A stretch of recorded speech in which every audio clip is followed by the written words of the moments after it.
Abbey Assaroe by Ballyshannon town. It has neither door nor window, the walls are broken down. The carven stones lie scattered in briar and tall bed. The only feet are those that come at burial of the dead. A little rocky rivulet runs murmuring to the tide, singing a song of ancient days, in sorrow, not in pride. The birch tree and the lights smash across the portal ground, and heaven itself is now the roof of Abbey Assaroe. It looks beyond the harbour stream to Goulburn mountain blue. It hears the voice of Erne's full Atlantic breakers too. High ships go sailing past it, the sturdy clank of oars brings in the salmon boat to haul a net upon the shores.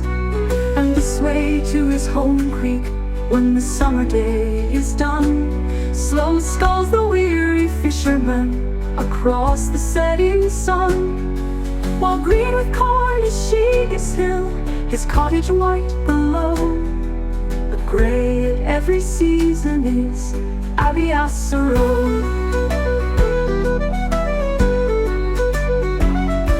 There stood one day a poor old man above its broken bridge.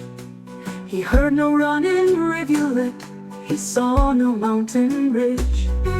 He turned his back on Sheegus Hill and viewed with misty sight the abbey walls, the burial ground, with crosses ghostly white.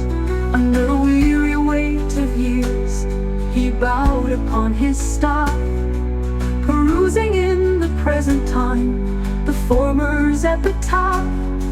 For grey and wasted like the walls, a figure full of woe, this man was of the blood of them who founded Assaroe.